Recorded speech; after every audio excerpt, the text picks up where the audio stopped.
Film की शुरुआत होती है और हम देखते हैं एक लड़की जो समंदर में बहते हुए एक आइलैंड के किनारे पर आकर रुक जाती है। उसका नाम सैरा होता है। दरअसल उसके साथ उसका एक दोस्त ब्रेड भी इस हादसे में बहकर यहीं आ पहुंचा था। सैरा जैसे ही होश में आती है वो फौरन ब्रेड के पास जाती है और उसे चेक करती है, लेकिन अफसोस वो बुरी तरह जख्मी होता है और कुछ ही देर में दम तोड़ देता है। सैरा ये देखकर बेहद परेशान हो जाती है, लेकिन उसके पास कोई और चारा नहीं होता, इसलिए वो उसकी बॉडी वहीं छोड़कर इस आइलैंड को एक्सप्लोर करने निकल जाती है। चारों तरफ सन्नाटा था, न कोई इंसान न कोई आवाज। दरअसल अब वो पूरी तरह इस सुनसान आइलैंड पर फंस चुकी थी। आइलैंड के अंदर बढ़ते हुए उसे एक जगह एक पुराना बैग दिखता है। जब वो उसे खोलती है तो अंदर कुछ महिलाओं का सामान, बच्चों की चीजें और एक मेडिसिन मिलती है, जिससे सैरा को अंदाजा होता है कि शायद कई साल पहले यहाँ कोई आया था।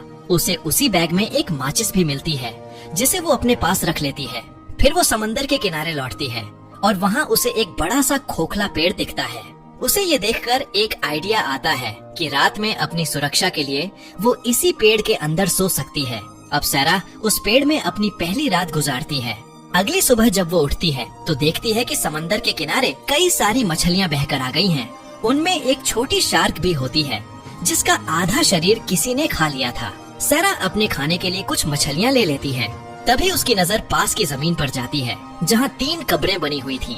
उसे देखकर वो समझ जाती है कि शायद पहले यहाँ कोई लोग रह चुके हैं।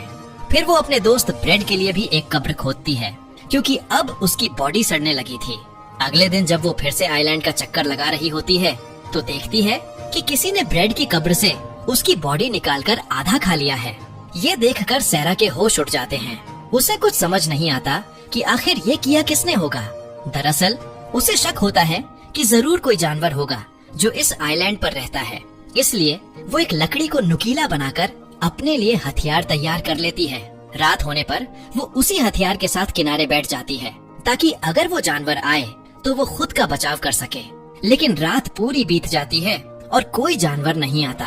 अगली सुबह उसकी आंख खुलती है तो वो देखती है कि पानी में एक सूटकेस तैर रहा है। वो उसे पाने के लिए समंदर में उतर जाती है और सूटकेस को खींचकर बाहर निकाल लेती है। लेकिन जैसे ही वो सूटकेस ले रही होती है उसे नीचे कुछ अजीब महसूस होता है। वो नीचे गोता लगाती है और देखती है कि वहाँ पानी के अंदर एक बहुत बड़ा होल है, मानो कोई गहरा गड्ढा हो। ये देखकर वो थोड़ा हैरान हो जाती है और जल्दी से ऊपर आ जाती है।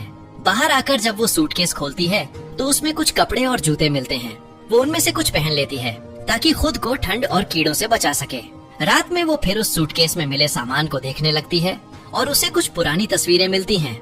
इन तस्वीरों को देखकर उसे समझ आता है कि यहाँ कोई फैमिली छुट्टियाँ मनाने आई थी।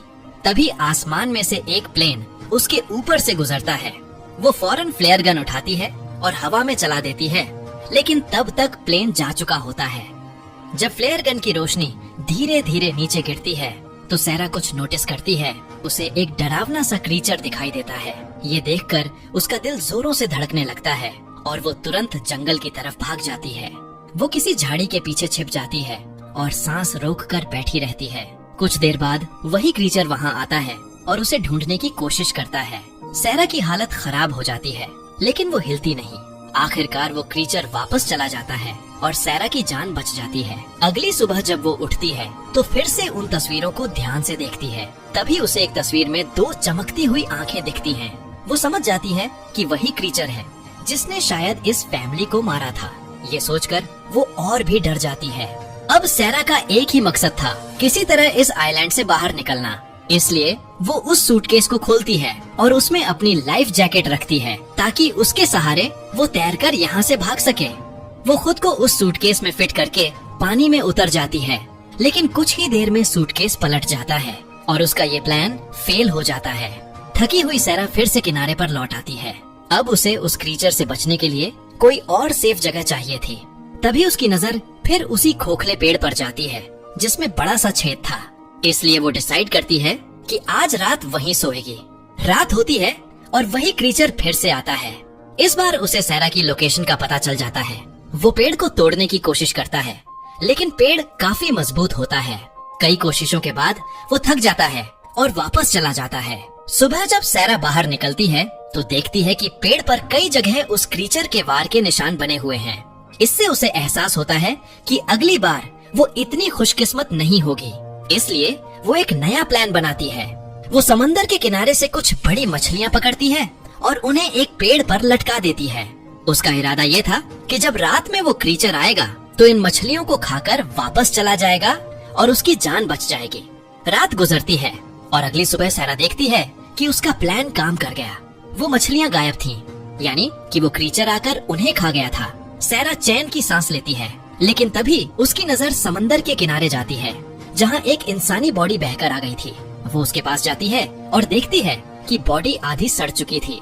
उसे देखकर सैरा के दिमाग में एक नया आइडिया आता है। वो उस बॉडी को भी पेड़ पर लटका देती है ताकि अगली बार क्रीचर उसे खा ले और उसकी जान फिर से बच जाए। अब उसके लिए यहाँ सरवाइव करना और भी मुश्किल होता जा रहा था। रात को वो जमीन में एक गड्ढा बनाती है और सैरा उसी गड्ढे में छिपकर उस क्रीचर का इंतजार करने लगती है।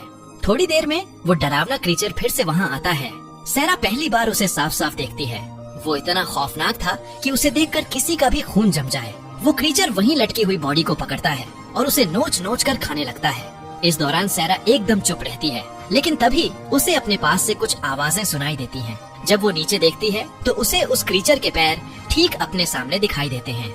ये देखकर उसका डर और बढ़ जाता है, लेकिन किसी तरह वो खुद को काबू में रखती है। सुबह होती है और सैरा थकी हुई बाहर निकलती है। अब उसे एहसास होता है कि अगर उसे जिंदा रहना है तो उसे एक और सेफ जगह चाहिए, क्योंकि अब वो क्रीचर दिन ब दिन और भी ज्यादा खतरनाक लगने लगा था। वो सोचती है कि अगर वो जमीन पर रहेगी तो वो क्रीचर उसे ढूंढ लेगा। इसीलिए वो अब एक पेड़ के ऊपर झूला बनाती है ताकि रात में ऊंचाई पर रहकर सुरक्षित रह सके। वो पत्तों और रस्सी जैसे बेलों से उसे तैयार करती है और अब उसे लगता है कि ये उसकी सबसे सुरक्षित जगह होगी। रात दोबारा होती है और हमेशा की तरह वो क्रीचर फिर से आता है, लेकिन इस बार उसे सैरा की मौजूदगी का एहसास हो जाता है। वो पेड़ को जोर जोर से हिलाने लगता है। क्योंकि वो सैरा तक नहीं पहुंच पा रहा था, इसलिए वो पूरी ताकत लगाकर पेड़ को हिलाता है। आखिरकार वो झूला टूट जाता है और सैरा नीचे गिर जाती है। अब वो क्रीचर सैरा का पीछा करने लगता है और सैरा अपनी जान बचाकर भागती है। पानी के पास पहुंचते ही उसे एहसास होता है कि वो क्रीचर जमीन से ज्यादा तेज पानी में चलता है। वो कुछ ही सेकंड में सैरा के सामने पहुंच जाता है, लेकिन सैरा भी अब डरी हुई नहीं थी। वो अपने नुकीले लकड़ी वाले औजार से उस क्रीचर के पेट में वार करती है। क्रीचर दर्द से चिल्लाता है और गुस्से में सैरा को पकड़कर पानी में फेंक देता है। सैरा किसी तरह से तैरकर किनारे पर आती है। उसे अब तक यकीन नहीं होता कि वो जिंदा है। वो देखती है कि क्रीचर अब जा चुका है। थकी हुई वो एक पेड़ के पीछे जाकर छिप जाती है और वहीं सो जाती है। सुबह होती है और उसका पैर बुरी तरह से जख्मी हो चुका होता है, इसलिए वो अपने जख्म को साफ करने के लिए समंदर में जाती है। इसी दौरान उसकी नजर दूर एक राफ्ट पर पड़ती है जिस पर दो लोग होते हैं, उसके पुराने दोस्त लूकस और मिया। उन्हें देखकर सैरा की खुशी का ठिकाना नहीं रहता। वो दोनों धीरे धीरे राफ्ट लेकर उसके पास आते हैं। सैरा उन्हें देखकर रोने लगती है। वो उन्हें खाना देती है, कुछ मछलियाँ जो उसने पकड़ी थीं। दरअसल अब उसे लगता है कि आखिरकार उसे मदद मिल गई है। लेकिन तभी वो दोनों को उस क्रीचर के बारे में बताती है। वो कहती है कि ये आइलैंड बहुत खतरनाक है क्योंकि यहाँ एक जानलेवा चीज रहती है। लेकिन लूकस और मिया उसकी बातों पर यकीन नहीं करते। वो कहते हैं कि हम पिछले 5 दिनों से समंदर में भटक रहे थे और बड़ी मुश्किल से ये आइलैंड मिला है। अब यहाँ से नहीं जाएंगे। सैरा उन्हें समझाने की कोशिश करती है। वो तस्वीरें दिखाती है जिनमें वो क्रीचर साफ नजर आ रहा था। फिर भी वो दोनों उसे झूठा समझते हैं। आखिर सैरा समझ जाती है कि ये उसकी बात नहीं मानने वाले, इसलिए वो प्लान बनाती है कि इनसे छिपकर इनकी राफ्ट लेकर यहाँ से निकल जाए। सैरा धीरे से राफ्ट की तरफ जाती है, लेकिन तभी मिया जाग जाती है और सैरा पर हमला कर देती है। दोनों के बीच झगड़ा होता है और सैरा बेहोश हो जाती है। जब उसकी आंख खुलती है तो वो खुद को बंधा हुआ पाती है। अब रात हो चुकी थी। वो लूकस से कहती है कि मुझे खोल दो वरना हम सब मर जाएंगे, लेकिन लूकस और मिया उसकी बात नहीं सुनते। कुछ देर बाद मिया घूमने के लिए किनारे की तरफ निकलती है, जबकि लूकस वहीं सैरा के पास रहता है। इधर मिया पानी के पास पहुंचती है और अचानक वही क्रीचर समंदर से निकलकर उस पर हमला कर देता है। उसकी चीख सुनकर लूकस दौड़ता हुआ वहां पहुंचता है, लेकिन तब तक देर हो चुकी होती है। क्रीचर मिया को पानी में खींच कर ले जाता है और उसे वहीं मार डालता है। लूकस ये देखकर डर से कांपने लगता है। वो डर के मारे पास के एक पेड़ पर चढ़ जाता है और रात भर वहीं बैठा रहता है। सुबह होती है और अब उसे एहसास हो चुका था कि सैरा सच कह रही थी। सैरा उससे कहती है, देखो वो क्रीचर सिर्फ रात में आता है, दिन में वो बाहर नहीं निकलता। ये सुनकर लूकस धीरे धीरे नीचे उतर आता है। अब दोनों फैसला करते हैं कि जल्द से जल्द इस आइलैंड से निकलना होगा। वो कुछ मछलियाँ और नारियल इकट्ठा करते हैं और अपनी राफ्ट तैयार करते हैं। हालांकि लूकस अब भी डरा हुआ था, लेकिन सैरा उसे भरोसा दिलाती है कि अगर वो दिन में निकलेंगे तो क्रीचर उनका कुछ नहीं बिगाड़ सकेगा। जब वो राफ्ट पर बैठने लगते हैं तो सैरा को वहाँ कुछ खून बिखरा दिखाई देता है। उसे समझ आता है कि शायद पिछले कुछ दिनों में इन दोनों ने जिंदा रहने के लिए किसी इंसान को मारकर खाया होगा। ये सोचकर उसे झटका लगता है, लेकिन वक्त कम था, इसलिए वो कुछ नहीं कहती।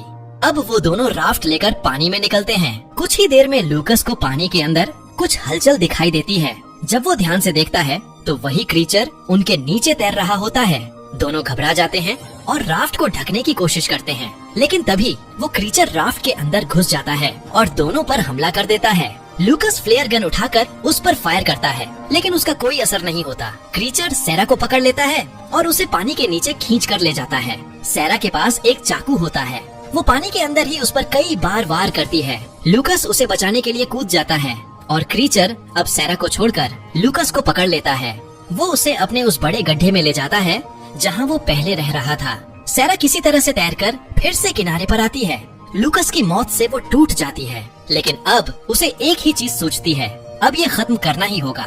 इसलिए वो वहीं पड़े लकड़ियों से कई नुकीले हथियार बनाती है। हालांकि वो ज्यादा असरदार नहीं लगते, इसलिए वो पहले की बनी कब्रों में से एक को खोदती है और वहाँ से हड्डियाँ निकालकर उनसे और तेज हथियार तैयार करती है। अब उसका इरादा साफ था, उस क्रीचर को जिंदा जलाना। वो सूखी झाड़ियाँ और लकड़ियाँ इकट्ठा करती है और एक बड़ा घेरा बनाती है। सब कुछ तैयार होने के बाद वो वहीं छिपकर इंतजार करने लगती है। रात होती है और वो क्रीचर आ जाता है। सैरा उसके आने का सही वक्त देखकर झाड़ियों में आग लगा देती है। कुछ ही सेकंड में वो आग फैल जाती है और क्रीचर उसी में फंस जाता है। अब सैरा अपने नुकीले हथियारों से उस पर हमला करने लगती है। क्रीचर दर्द से तड़पता है, लेकिन फिर भी सैरा को पकड़ने की कोशिश करता है। वो उसे पकड़कर हवा में उठाता है, लेकिन सैरा उसके पेट में फिर से वार करती है। आखिरकार वो क्रीचर गिर जाता है। सैरा उस पर कई बार वार करती है और आखिर में उसका गला काट देती है। अब सब कुछ खत्म हो चुका था। आग की लपटें पूरे आइलैंड में फैल चुकी थीं और अब कहानी यहीं पर खत्म हो जाती है। अगर वीडियो पसंद आई हो तो लाइक, कमेंट और चैनल को सब्सक्राइब करना ना भूलें। मिलते हैं अगली एक्सप्लेनेशन में।